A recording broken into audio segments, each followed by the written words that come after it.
The following was written by a member of the Football Lads and Lasses Against Fascism. The horrific attack at a Taylor Swift-themed dance event in Southport on Monday left a community devastated and young lives cut short. No child should ever be subjected to such horror, and no parent should ever have to grieve a murdered child.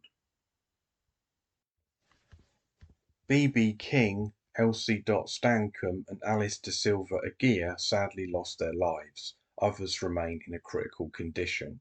A 17-year-old male is in custody, his name withheld due to his age, and his motivations currently unknown. Amongst the injured are Jonathan Hayes, who was stabbed when he bravely tried to intervene, and Leanne Lucas, the dance teacher who was taking the class. Our thoughts are with all those directly affected and the people of Southport. The local community and others, as well as Taylor Swift fans, have come together to help with acts of solidarity, love and support. A Just Giving page set up to raise funds for Alder Hey Children's Charity, where some of the children have been treated, has raised a significant amount of money. And I'll leave a link in the description to that fundraiser. In stark contrast to these efforts, there has also been attempts by some to shamelessly exploit the grief to sow division, hatred and further violence. On Monday, a suspect Twitter account calling itself Channel 3 Now shared a since deleted post incorrectly naming the suspect and saying he was known to MI6. Similar posts appeared on the YouTube pages of professional bigots who tried to cash in on the horror and insinuated that the attacker was a recently arrived asylum seeker and Muslim. Followers of these channels lapped up the unsubstantiated rumours. Comment sections were riddled with calls to burn mosques and deport Muslims, with barely a word for the victims.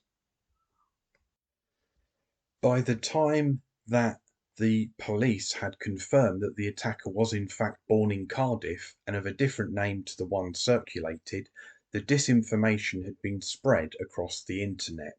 This was jumped on by Football Lads United, fronted by the hapless Steve Dolin, and other far-right groups who repeated the same unsubstantiated claims about the attacker and called for supporters to, quote, mob up in Southport.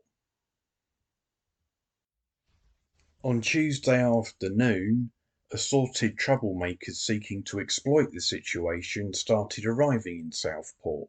By 8 p.m, a local mosque was surrounded and pelted with bricks, while others looked on, giggling, chanting about Islam and drinking cans. Shortly afterwards, a police van was torched and officers were pelted with bricks pulled from the walls and gardens of locals. By the end of the rioting, the streets of Southport were strewn with debris, local cars and gardens damaged, shops looted and 39 police injured. There are key players who have purposefully used the horror in Southport to promote their own agenda. They've actively sought to sow division with no thought for the victims or the local community. Anyone seeking to use the deaths of children to promote their own bigoted agenda is a wrong-'un of the highest order. While the likes of the FLU, Stephen Yaxley Lennon and other professional shit-stirrers have lit the fire, the fuel has been provided by less peripheral figures. We cannot ignore the reckless behaviour of the political and media establishment.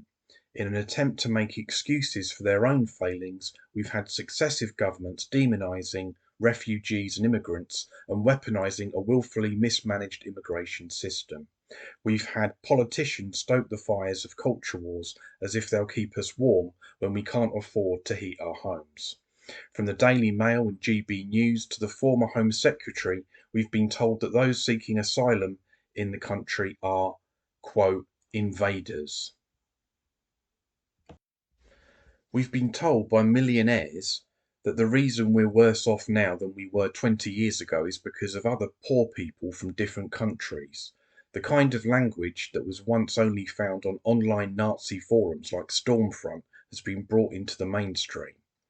Throw into this febrile environment 14 years of austerity, a justified mistrust of the law, and a concerted campaign of online propaganda, and you have the perfect conditions for disorder.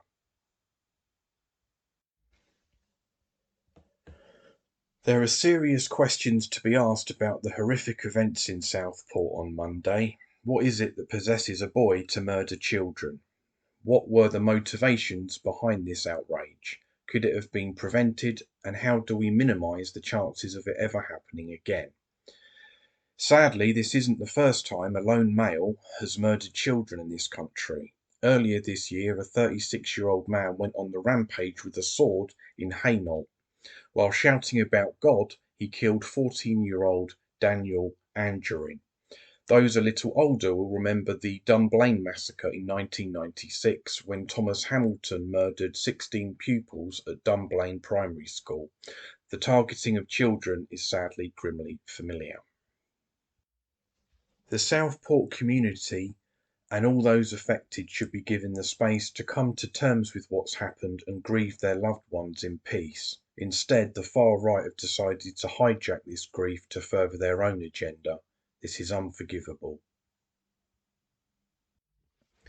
To the unwitting viewers of far-right channels who rightfully view the mainstream media with a suspicious eye, but don't submit online content to the same scrutiny, give your heads a wobble. You're being played.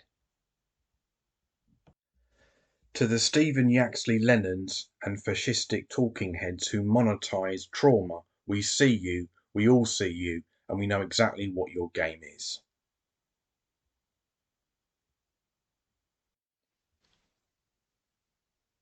Thank you for listening, everyone.